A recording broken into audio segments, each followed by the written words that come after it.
ধর্ষণ কাণ্ডে অভিযুক্ত তৃণমূলের দিনহাটা বড় আটিয়াবাড়ি ২ নং অঞ্চল সভাপতি আব্দুল মান্নানকে বুধবার ফের আদালতে তোলা হয়। এক মহিলাকে ধর্ষণের অভিযোগে মঙ্গলবার পুলিশ তাকে গ্রেপ্তার করে। সেদিন আদালতে তোলা হলে বিচারক তাকে একদিনের জেল হেফাজতে রাখার নির্দেশ দেয়। এদিন ফের তাকে দিনহাটা আদালতে তোলা হলে বিচারক তাকে ৩ দিনের পুলিশি হেফাজতে রাখার নির্দেশ দেন।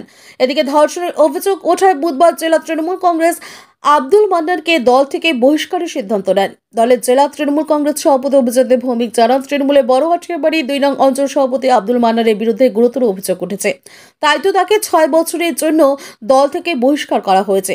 আদালতে যদি সে নির্দোষ প্রমাণিত হয় তাহলে তাকে ফের দল গ্রহণ করবে। প্রাইমারি স্কুলে চাকরি দেওয়ার নাম করে এক মহিলার টাকা হাতানোর অভিযোগ উঠে বড় আটিয়াবাড়ি ২ নং অঞ্চল তৃণমূল কংগ্রেস সভাপতি আব্দুল মান্নানের বিরুদ্ধে, কিন্তু চাকরি দিতে পারেনি। এরপর সেই টাকা চাইতে গেলে ইন্টারভিউয়ের নাম করে মহিলাকে বাড়ি থেকে তুলে নিয়ে যায় তৃণমূল নেতা আব্দুল মান্নান। এরপর এক গোপন ডেরায় নিয়ে গিয়ে ধর্ষণের অভিযোগ ওঠে বড় আটিয়াবাড়ি ২ নং অঞ্চল তৃণমূল কংগ্রেস সভাপতির বিরুদ্ধে। সেই মহিলা দিনহাটা মহিলা থানায় অভিযোগ দায়ের করলে পুলিশ তাকে গ্রেপ্তার করে। ওই মামলার সরকারি আইনজীবী শুভব্রত বর্মন বলেন, এদিন অভিযুক্ত আব্দুল মান্নানকে আদালতে তোলা হয়। পুলিশের তরফ থেকে তাকে হেফাজতে নেওয়া হয়। বিচারক আব্দুল মান্নানের জামিন নামঞ্জুর করে ৩ দিনের পুলিশি হেফাজতে রাখার নির্দেশ দিয়েছেন। আগামী ২২শে মার্চ তাকে আদালতে ফের তোলা হবে। কিছু বলবে?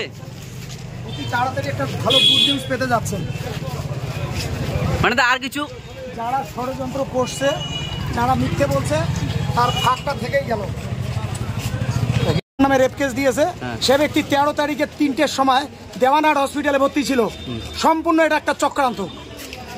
যে ব্যক্তি ১৪ তারিখ আমার নামে রেপ কেস দেয় দিনের ১১টার সময়, সে ব্যক্তি দেওয়ানহাট হসপিটালে কি করে দিনের ৩টের সময় থাকে, হসপিটালের সিসিটিভি ফুটেজও দেখতে পাবেন। তারপরে ওখান থেকে স্থানান্তরিত করা হয় দিনহাটা হসপিটালে। ছাগলামো হচ্ছে, এগুলো সবার জবাব হবে। যে ব্যক্তি ১৪ তারিখে ১১টার সময় রেপ হয়, সে ব্যক্তি ১৩ তারিখে কি করে ৩টের সময় দেওয়ানহাট হসপিটালে ভর্তি থাকে, সেটাই হবে।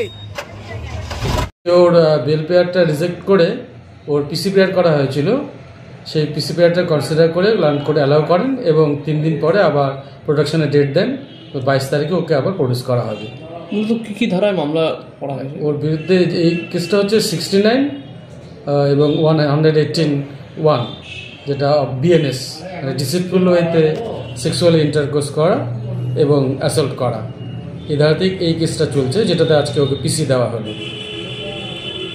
মাধ্যমিকের পর উচ্চ মাধ্যমিকের সেরা প্রস্তুতি কোথায় নেবেন ভাবছেন? আর দেরি নয়, রেডিয়েন্স একাডেমিতে 2025-26 শিক্ষাবর্ষের বিজ্ঞান ও কলা বিভাগে ভর্তি চলছে। প্রতিযোগিতার এই আবহে সাফল্য লাভের জন্য মজবুত ভিত্তির প্রয়োজন। সেই ভিত্তি দৃঢ় করতে রেডিয়েন্স একাডেমি প্রতিজ্ঞাবদ্ধ। এখানে রয়েছে অত্যাধুনিক প্রযুক্তি সম্বলিত ক্লাসরুম, সায়েন্স ল্যাবের সুব্যবস্থা, on-field practical class, merit based training, সেই সাথে নিট জির প্রাথমিক প্রস্তুতির জন্য ছাত্রছাত্রীদের তৈরি করা হয় ও সিভিল সার্ভিস ও অন্যান্য প্রতিযোগিতামূলক পরীক্ষার প্রয়োজনীয় ওরিয়েন্টেশন দেওয়া হয়। আপনার সন্তানের সাফল্যের পথ সুগম করতে আজই চলে আসুন রেডিয়েন্স একাডেমি, তুফানগঞ্জ থানামোড় এবং রামহরি মোড়ের মাঝে জাতীয় সড়কের পাশে, অথবা স্ক্রিনে দেওয়া নম্বরে যোগাযোগ করুন। আসন সংখ্যা সীমিত।